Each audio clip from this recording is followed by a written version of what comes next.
We have performers from the Hope Projects in Coventry, and we have Agnes, Bridget, Cristiano, Constancia, Yasser and Tao.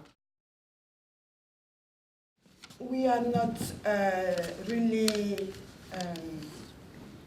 actors. We are just a group of women from Hope Projects, and we will try to tell you our story. Okay. Hello, how are you? Hi. Hello, Auntie. How are you? I can say, as God like.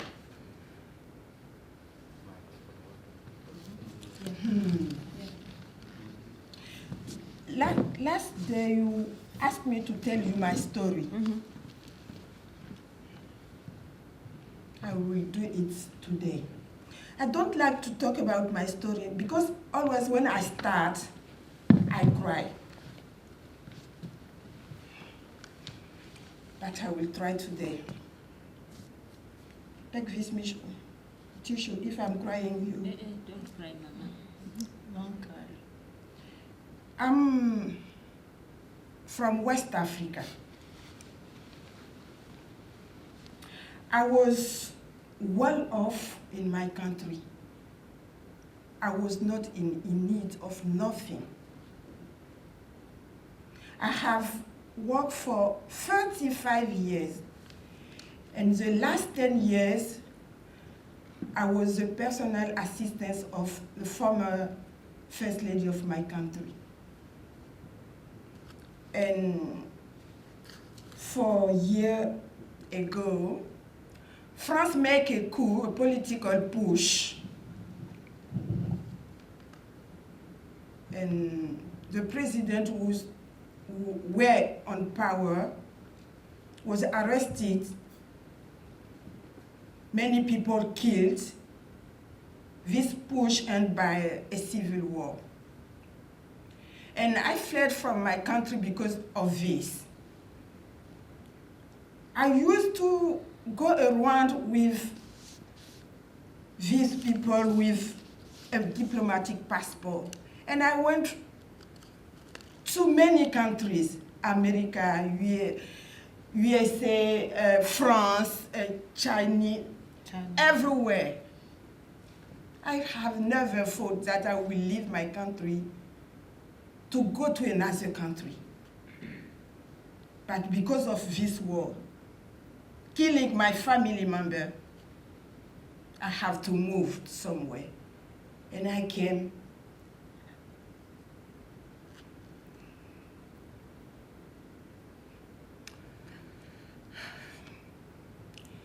And I came to UK with a valid diplomatic passport.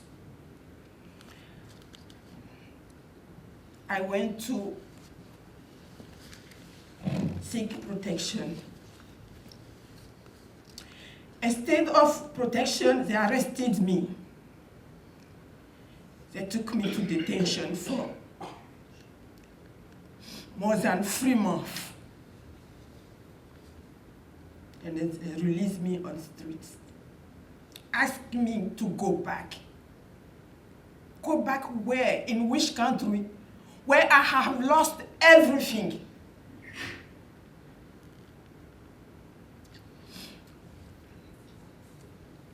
I'm now a destitute asylum-seeker. I don't have anywhere to stay.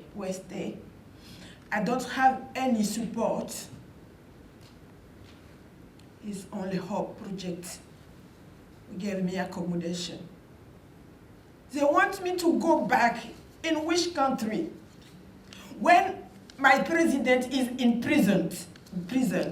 When the First Lady has 20-year prison. When million and million people are away from my country. When more than 500 people are political prisoners. They want me to go back in which country? I'm not here to seek for benefits. £35 a week. What I can do with that? Dear, I will stop here, but I cannot go. It's not because I don't want to go. I have spent all my life there. I love my country, but I cannot go.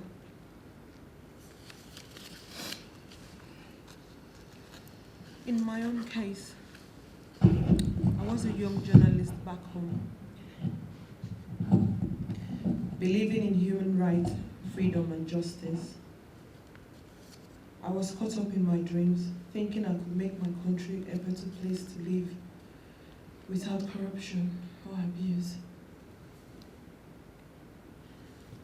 I became a threat to top politicians and business people. I had to run away to save my life. And I ended here in the UK. I created a new life for myself, and I have a daughter who's 7, born here. She's never been to Africa. Her life, school, and friends are here. Is it damn difficult to understand that going back is not an option?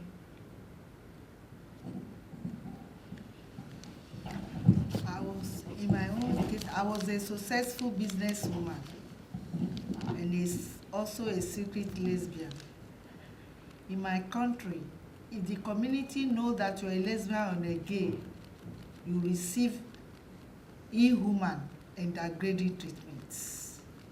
There's nowhere to hide, and the authority will not do anything to protect you. While I came for business, I got sick.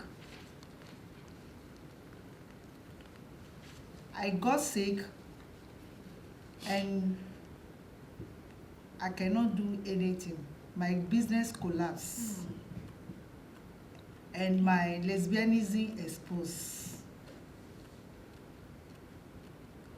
I cannot go back to my country because of the risks of persecution and degrading treatments. What choice do I have now? Do you remember what happened in Rwanda? 800,000 people were murdered during the genocide war. Women, men, and children perished in the genocide. Perhaps 3/4 times of the Tutsi people were perished also. At least 1,000 Hutus were also murdered because they opposed the killing, which was forced by the forces. I had to flee my country. I came here to seek for protection, but I was detained. I was treated with discrimination. I ended up in detention without trial. Without trial. I don't recognize my country and people anymore. It would be impossible to go back to live at the same place where the horrors and the terrors happened.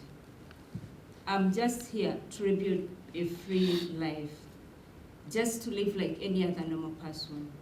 I'm here not to see any of the other corners of the streets, the farms, the houses, the corners which were colored with blood of my fellow family, my community, and my fellow Rwandese. I'm here just for safety. I'm just here for safety. But I wonder when this nightmare will finally stop. Why did they agree on protecting human rights and morally torturing us all with the silly Go Home campaign at the same time? I studied accountancy.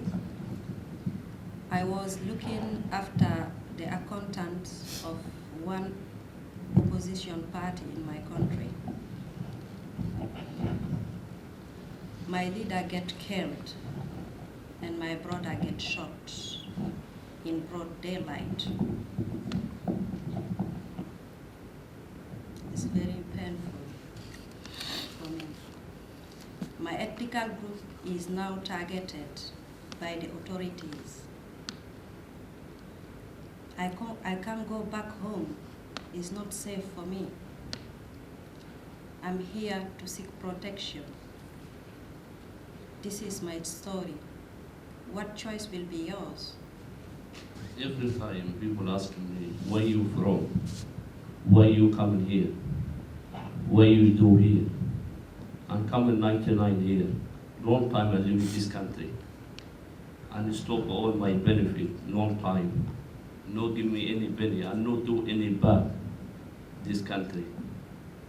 Sometimes I'm high and scared for I not do any zero for this country, and not do any bad for I'm here and asylum-seeker. And here people no listen for asylum-seeker. All people listen for asylum-seeker. These bad people, and not do any bad for this country. I live a long time here. Go home is so simple, as they said. I see many asylum seekers, refugees and migrants. And people think it's really easy, like they said, to get on the first flight and return back home. Look at me. My country is the favorite tourist destination. Favorite tourist destinations. It's a lovely country. They call it the smiling coast of West Africa. I've been here for many years. I can travel around the world, going wherever I like, even with a British passport, but I cannot go back to my country. I think people need to review their judgment. I think people need to know what lies behind running away from your country to go to another country and to seek protection. The benefit system.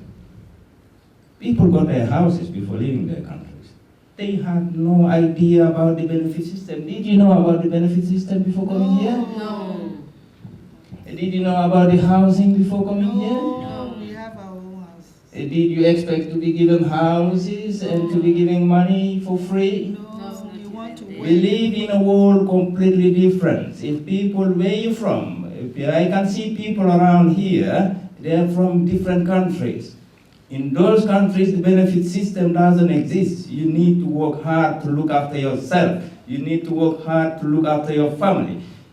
In my culture, when you're born a man, you're raised to be a role model. You're raised to look after your family. You're raised to go to work hard and to provide, to be the breadwinner of the family. But you come here, you get stuck in the systems because you become completely dependent. When you are an asylum seeker, you depend on the Home Office for housing or for basic support. And if they refuse your case, you depend on charity organizations or on circumstantial friends to survive. Look at me, when you see me today, you think everything is fine. I've been destitute in this country. I live in the Coventry Peace House, working from Birmingham to Coventry a long time ago. I didn't have money to pay for bus passes, but I didn't want to spoil my name by dodging the buses and get arrested by the controllers. I was walking, sometimes running with my rucksack. It kept me fit, that was good as well. It's a learning process.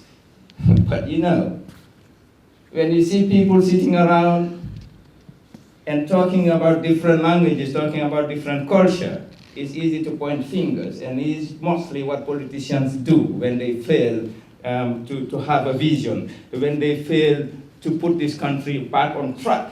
They point fingers on people like us, people like migrants, and saying this is the cause of the failure of this country. These are the people who are using the NHS. But let me tell you something.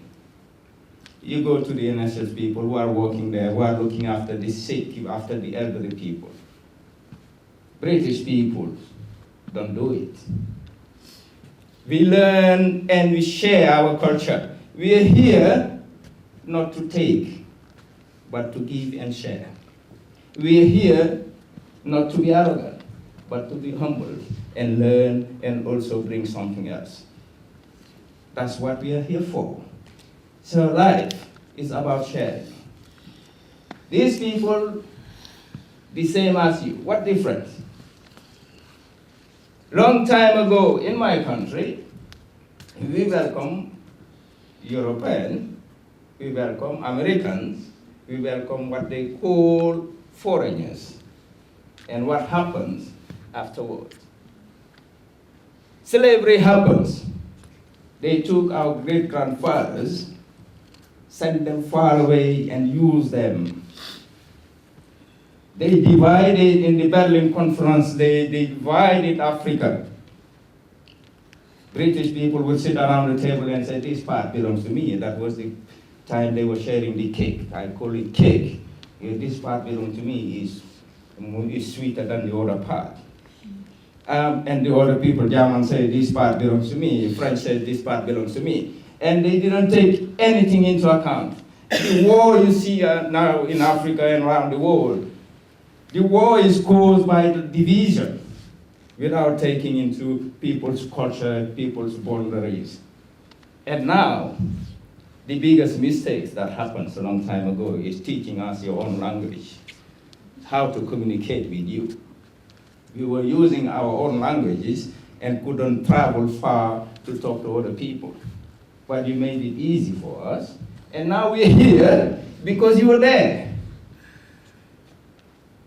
Over 500,000 British people are overstayers in Australia alone. Nobody talk about it.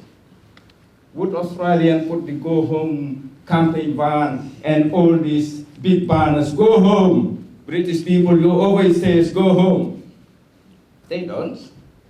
You have more British peoples in Africa and Asia than Africans and Asians in UK. If you kick us out, we kick you out. Who will suffer? That's not the solution. And people are learning from these mistakes. In South Africa, they are kicking out, killing foreigners. Because we say, Gordon Brown said it, British job for British people.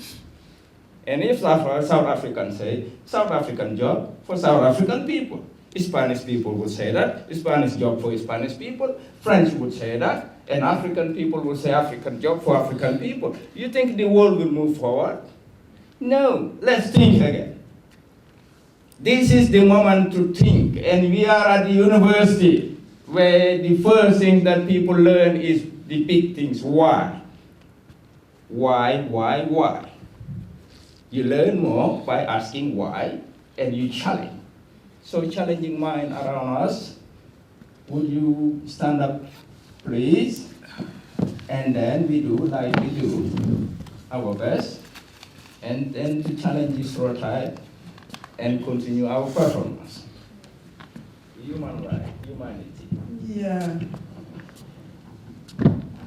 When I listen to all this story and look around me, I ask myself that I want to ask also to you, where is freedom?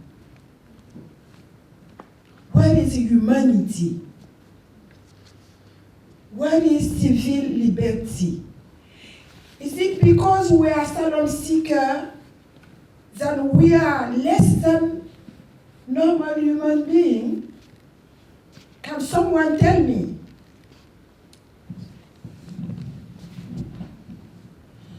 Look at me, everybody. I am not more or less a normal human being like any of you sitting here. But instead, I can be arrested and detained indefinitely with a fair trial.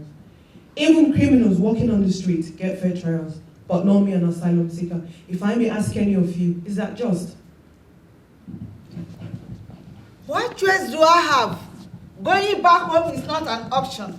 I will be discriminated against. I will be humiliated. I will face inhuman and degrading treatments. I will be prosecuted, raped, tortured, and killed. Destitution is not a choice, but at least I'm alive.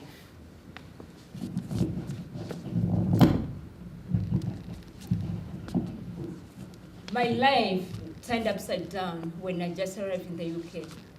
I thought I'd find a great country with great communities, but I was judged wrongly. I was treated with discrimination. I was detained for months without trial. Can anybody tell me what's wrong with seeking protection?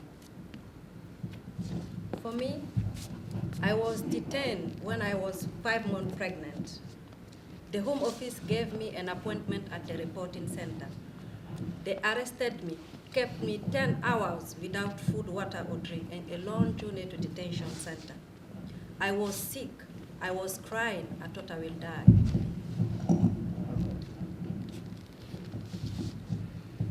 Yeah, I'm coming England. I can't go speaking English. And go solicitor, no understand me. And go GP, no understand me. Why no bring interpreter? Why? Thank you very much.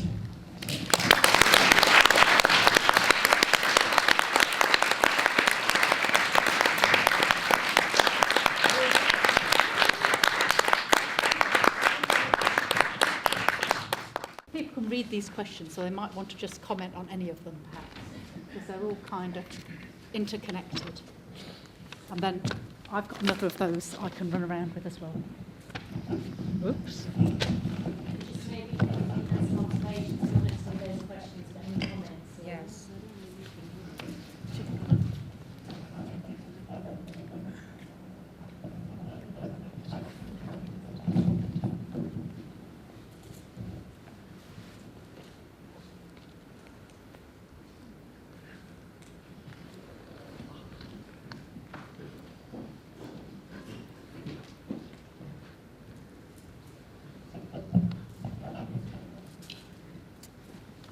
For starters, reading your questions, I'd stop using the word migrant, because I think we're using the word migrant like we used to use the word Jew in 1930s Berlin. There are some times when it is relevant to call someone a migrant. There are plenty of times where it makes far more sense to call them a person. And as the speakers continually return to the question of, I am a human being, we are seeing too many research studies, reports, using the word migrant as a substitute for person, as if migrant is different. And I think the worst example I heard that alerted me to it was Radio 4 talking about the bodies of migrants washed up on Lampedusa. The bodies of migrants as opposed to human bodies. So I'd start by editing your questions.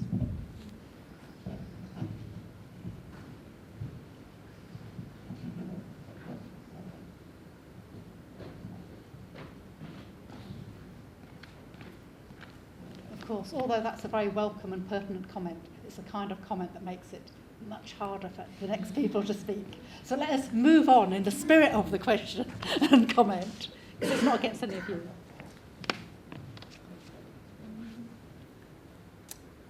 Not seeing any voices.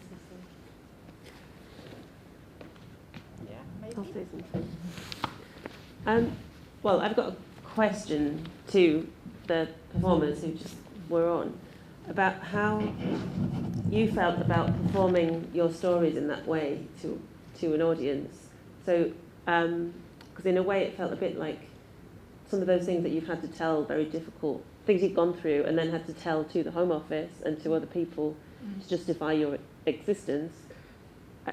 It almost felt uncomfortable because as if we were asking you to tell that again to us. Yeah. So I wondered if you could say what you thought about that experience.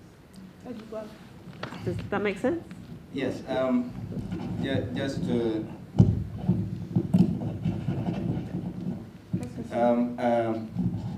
Is to clarify. The story they were telling does not necessarily mean that word. The stories. There are a group of actors. We listen to people. We go through the system, and we put it in a performance, and then to highlight the issues and raise awareness. But you've had similar storytelling requirements. I mean, we all of us, starting from me, we've been through the system. We know what the system looks like. And then it's easy for us when we listen to other people, it's just refreshing our memories and just let it go. Je peux répondre. Si vous voulez parler français, je traduis ou bien Elle a dit qu'est-ce que ça nous fait de notre histoire. Justement. For me, it's a true story. So I think that ça me guérit. It's a healing process. Yeah, ça me guérit parce que ça me permet de sortir ce que j'ai en moi. It allows me to express myself. Voilà, my donc feelings. ça me guérit quand j'en parle. Quelqu'un veut dire quelque chose? Yes, I just want to add a bit what Mama Anya said. For some of us, it's our story, and for me, before it was very difficult for me to talk about my story. I just wanted to talk about my story because I feel hurt when I talk about it.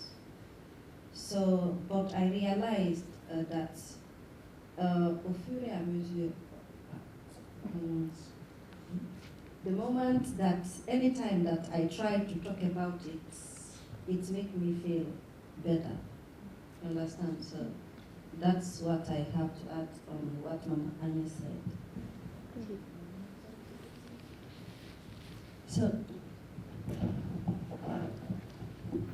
Yes, it's our own true story and what we are experiencing in the land we called the land that we came to seek protection. But it's another way around. But as we are telling it, it will make us to relieve mentally, morally, and to share it to others what we are going or people are going through, to know what the truth is.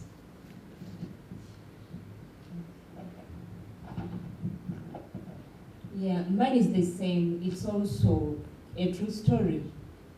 It's not only me, it's the other women who are still in detention fighting for the same to what really happened in Rwanda. It is surprising, it's the same thing. I'm still fighting for the same thing.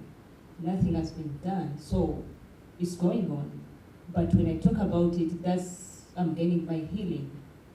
Yeah.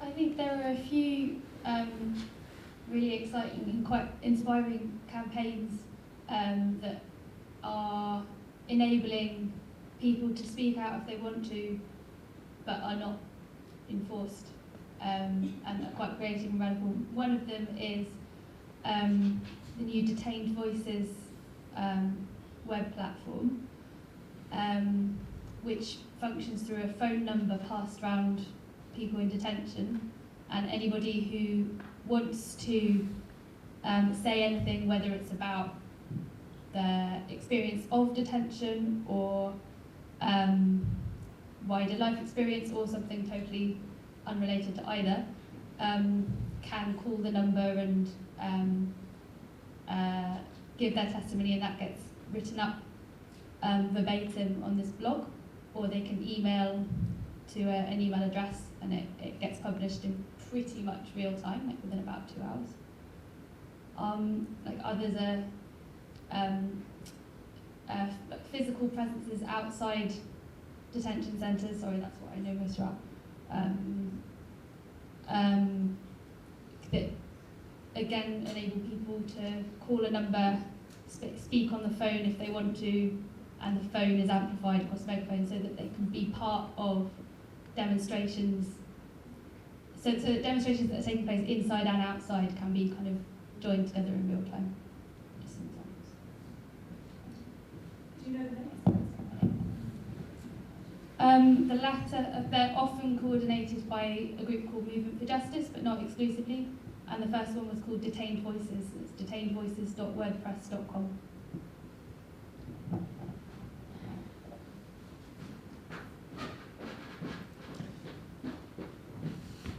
Who are those not born here? Can you lift your hands if you're not born here? Go home, please.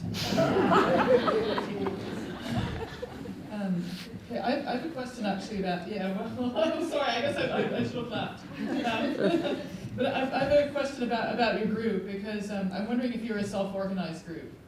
Because I'm thinking a lot about what Rita was saying this morning about the voluntary sector, and how, and I've noticed this as well in the West Midlands, where you have a lot of, you have organizations that are acting on behalf of asylum seekers, and who often, they're kind of sort of highly skilled professionals that act and speak on behalf of, but it's very rare to see groups that are self-organized. And what I'm thinking is I recognize Yasser, who's involved with both, he was involved with both Barra and Carag.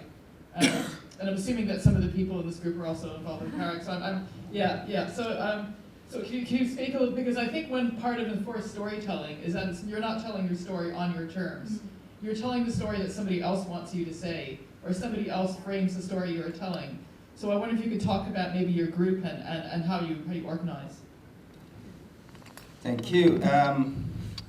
We set up this group around March this year. For me, it was kind of to create a space of communications where people can join in and then to share their own experience, but in kind of a humoristic way, to make people laugh and to make people in a better conditions to digest the harsh reality they've been through. That's why the group been set up. We work under the banner of Hope Project. Hope Project is a charity organization which houses destitute peoples in the West Midlands and has 9 houses where people are housed and people are supported. And then at some point as well, we do casework and deal with the immigration issues to help them to move on to statutory support. But when people move on, they also tend to come back to the group and to be more active because they see the benefit of it. What we do not want to do is to talk on behalf of peoples, because people are peoples, but they are also different. The mistake that people do is to put everybody in the same basket. But circumstances are different, stories are different.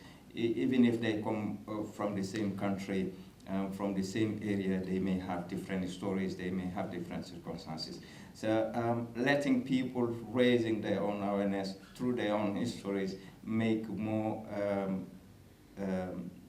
impact on the audience than somebody talking on their behalf.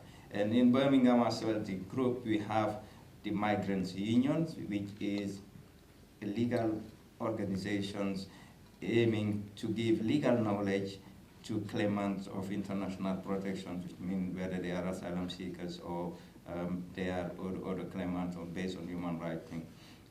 To have that knowledge around the immigration system, to know what right they have, what as well obligation they have when in the UK here, in order to stand up for themselves instead of going to see other organization and say, do it for me. So that's the group is about, is just addressing these issues. These are hot issues that most people don't want to hear about, most people don't want to talk about. And when politicians talk the radio using the media, they are not talking about the roots of the problem. It's really easy for anybody to say, okay, these problems are caused by these foreigners. If you count foreigners, go home van, they should put it, the advert at Buckingham Palace. Because really, the first plane taking strangers out of UK should be led by Prince Philip. He's German. He's a stranger, he's a foreigner. So going home one, I think the Queen would not accept that plane to take off. So nobody will go home. At the end of the day, life is a journey. People change nationalities, people change areas and go anywhere to find whether a new life, to rebuild their life. For whatever circumstances people have that survival thing in them, and they will move around. That's simple as that. I think on that point, well, time is getting on. Thank you all for your participation. I think we should thank all of the performers in particular.